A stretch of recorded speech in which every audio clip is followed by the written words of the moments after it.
Pain heals. Chicks dig scars. Glory lasts forever. Warning, warning, trigger warning. We are going to talk about some hard truths of the WNBA and what needs to change, what needs to happen for this league to not only be here for a 2026 season, but to survive, to be set up to be successful going forward. And that means talking about Caitlin Clark. It just does, right? Because look, Caitlin Clark isn't just a great player. She's not just a star. She's not just popular. She is, she's not even just the face. She's the not so little engine that pulls an entire league uphill in the snow that would otherwise plummet off the mountain. But an entire league of narcissists want to insist that it's me too, get paid like they weren't ignored for decades before Caitlin Clark came along. They are the participation trophy. But just you know what? Here's the harsh reality of Earth 616 in a post endgame timeline. Caitlin Clark doesn't just show up on the stat sheet. She shows up, and I was gonna say, and she shows up all over the stat sheet, but she shows up in sold out arenas, home and away. 26 games her rookie year. It took 26 games for the Indiana Fever to set the home and away combined attendance record. She sets record TV ratings over and over and over again. How many million plus games? 20 something, 23, 24, 25, something like that, million plus games in 2024, where there hadn't been one in the entire league since the very first game of 2008. And that was Candace Parker's debut. We could talk about, you know, the fact that her merch sells out in minutes. Do we need to mention Wilson basketball and how they handle Caitlin Clark? And of course, millions of casual fans who suddenly discovered the WNBA actually existed. And that's the key, folks. The key isn't the hardcore. The hardcore are not enough. Major League Baseball, the NFL, the NBA, they don't survive. Well, I shouldn't say they don't survive necessarily, but they don't thrive. They don't do the numbers they do based on the hardcore fans. They do the numbers they do because they get enough casual fans to tune in. I mean, do I need to talk about the street interviews again where people don't even know, they can't name players, they can't name a team, they don't know they have a team in their own city? And look, once again, this did not arrive slowly. That's the thing. It hit all at once. Boom. And let's face it, that is usually how these things work. It can't be planned. It's not planned. It's never planned, whether it's, Bird and Magic, Jordan, Tiger Woods. These things are spontaneous. They just bam, they pop. It's like your spontaneous friend, who drives you absolutely crazy, but you never regret getting swept up in their kind of crazy. You just, you go with it. You learn to go with it. It might drive you crazy, but looking back, you're like, yeah, yeah, I'm glad I did that. And just hold on before anyone rushes to the comments. That attention spills over. We've talked about this. Call it the Caitlin Clark effect, if you want, right? Angel Make-A-Wish Reese benefits. Paige not into Becker's benefits. Juju Watkins benefits. Elmer Fudd benefits. There's nothing controversial about that. That's just simply the gravity of Caitlin Clark and maybe a little gravitas too. And like I just mentioned, Bird and Magic, right? We haven't really seen anything in basketball like this since Bird and Magic, who saved the NBA, and then your airness, Michael Jordan, took it to an entirely new level that we didn't even know could exist for the NBA. But here's the key. Here's where things get like wet socks all day in the office. Because while the Clark light is like a double sun on Tatooine bright, the foundation underneath it, which is what really, really matters if you want long term success, that is not so bright. That is more like the Sarlacc pit or the quicksand Shane Falco waxes about so eloquently in the replacements. Oh my goodness. And anyway, that's all. Yeah, I was gonna go get into the whole chicks digging scars thing, but someone will get offended. That's where the atoms, they start smashing together like a Fast and Furious sequence back when they actually raced cars in that movie. As negotiations for the new CBA heat up like a steak in the Barbie, and yeah, we talked about it in previous videos, the word is strike. It's not just being mentioned for clicks and views and monetized for new signature shoes. It is a legit possibility. The league and the players, or the players union right now, but the players, they are in this epic struggle session. They both want to use Clark's deep impact for their own nefarious purposes. But if they are not careful, they'll get Armageddon instead. Caitlin Clark has triggered the good kind, not the softest generation kind. So many things with the WNBA.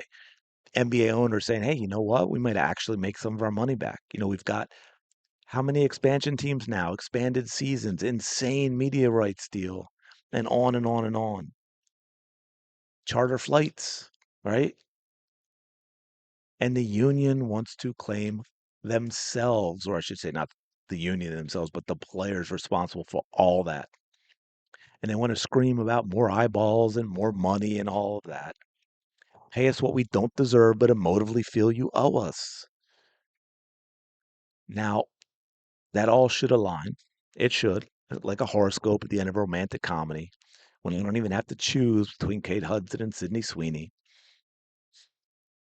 But in reality, this league is not careful. They are headed for a nuclear explosion when they collide, and nothing is going to survive that. Clearly, the league wasn't ready for that, right? Well, like, I know some of this stuff is geared toward the players that I talk about as if I'm against them because they've been extreme with negotiations. But let's face it, Kathy Engelbert was not built for this. I've called for her firing many times. The league was not ready for this.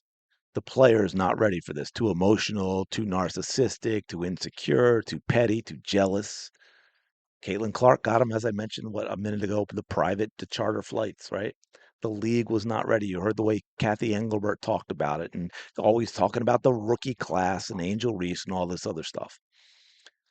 But the players want to convince you that they did this, that the demand is all across the league. It's not just Indy, the new 90210. And sadly, it kind of tells you everything you need to know about how late the league was for this, that it was not prepared.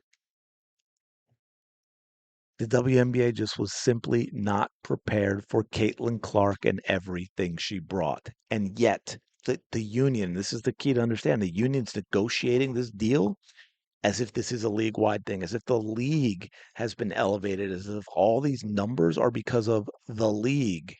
But it isn't. You may hate that. They may hate that. They may rage against the dying of the light or the machine. But there's only one team that consistently had games that were moved to larger arenas, one player that drove not just sellouts at home, but on the road. Ticket prices went up. One player that forced the league to change everything. Scheduling, national TV priorities. That was all Caitlin Clark. That was all the Indiana Fever. And yes, that matters going forward.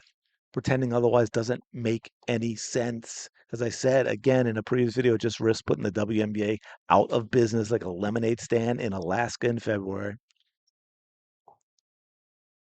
The growth that they are having, the growth that's been driven in this league by Caitlin Clark is not on the same foundation as league-wide growth. The NWSL has league-wide growth. It has a long way to go, but it has league-wide growth. There isn't one player, not that you can't take away players and there aren't effects in this and that, but there's not one player where if you pull that player, you lose 50% or more of your audience. And look, man, hey, I know we always have to talk about history with the WNBA because we always have to do our shout outs, right? Respect. Okay, well, look, respect to the OGs. I mean, they absolutely allowed the NBA to pave the way for them and to pay the way for them. But come on, we all know the needle was pinned. The needle was pinned at zero before Caitlin Clark, like Brad Pitt pretending he doesn't know how to start the car at the beginning of the race. And just like flipping a switch, Caitlin pinned it at 100, 0 to 100, faster than Jordan and Woods combined. But man, they got to understand that this is a blip. This is a blip. This is, again, on quicksand, fleeting, fragile, however you want to call it, shaky. Come on, let me ask you this. Let me know in the comments below.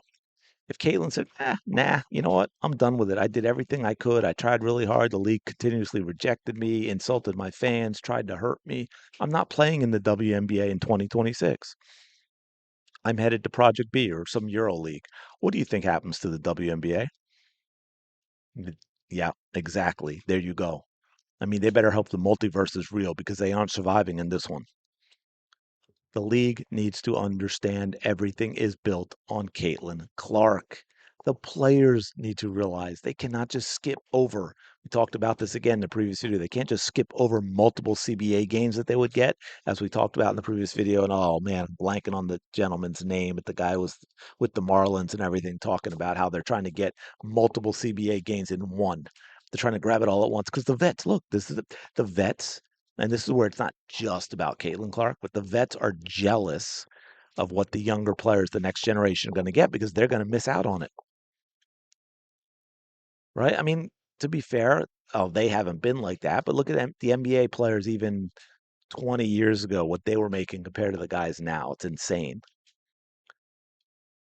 But both sides, man, they look like they're trying to cash in different ways, thinking that this is a league thing, right? We've got the expansions with the WNBA, and they are raking in those expansion team fees, which are absolutely insane numbers compared to what they would have gotten pre Caitlin Clark. But the current vibe don't jive, not with growth, not with success, at least not with sustained success like a Stevie Ray Vaughan bend. And that should be worrying all of them because Caitlin Clark didn't just elevate this league, she exposed its problemos. And that's not a bad thing. It really isn't. It's not even a stranger thing unless it's handled badly. Then it becomes more The Last Jedi than Empire Strikes Back. Which, of course, brings us to the lurker in the dark corner watching you down another shot. Yeah, it just got dark, didn't it? And this is where I'm going to get me some Emily Blunt. Sorry, I meant this is where I'm going to be very blunt. And I mentioned this before as well. Baseball Baseball had a struggle, folks, after that 94 strike. Really, that hurt them big time. And this is a league that had been around for a century. Baseball was America's pastime, and they still had serious, serious problems recovering from that strike. They needed to let their players get all kinds of juiced up in order to be smashing home runs at insane paces to bring back the fans. And the WNBA does not have that. They do not have that kind of past. They do not have that kind of foundation in the culture of America. And juicing the players up isn't gonna get them what they want either. And you don't get do over after do over after do over when and I've talked about this before. If Caitlin Clark were to not play, it is watching these games is not a habit for these audiences. And by the way, that's ignoring how poorly you, the league, and the players have treated this audience. But like, what makes this moment even more precarious than sitting on a seesaw at the peak of Mount Everest while juggling geese is that both sides think they have the leverage. No, Caitlin Clark has the leverage. The attention is more concentrated in Caitlin Clark than something that's, damn, yeah, I was going somewhere good there too. It's more concentrated than something that's very concentrated. How's that? And like I said, if Caitlin Clark were to play elsewhere, or as many have suggested, just go build a league of her own. I'm just dropping nuggets. Y'all would follow her, right? And that's no threat.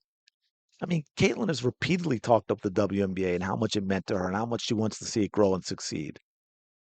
But look, there's just way too many options for fans, and not enough time and not enough money. Caitlin Clark blasted a hole in the mountain big enough for Superman's ice fortress. Jesus, white Jesus. She's got the wheel, man. All you got to do is let her have it. But the players can't seem to do it. The league can't seem to do it. They're all too fixated on being given credit they didn't earn, they don't deserve. They want to turn the CBA into their own participation trophy of affirmations. And I'll tell you, man, if they are not careful, they are going to go off the cliff Wile E. Coyote style. And that is no good for anyone. Anyway, let me know your thoughts in the comments below. Appreciate you checking out the video. As always, smash the like button, subscribe to the channel. Shout out to the 19. Y'all go have the day you deserve.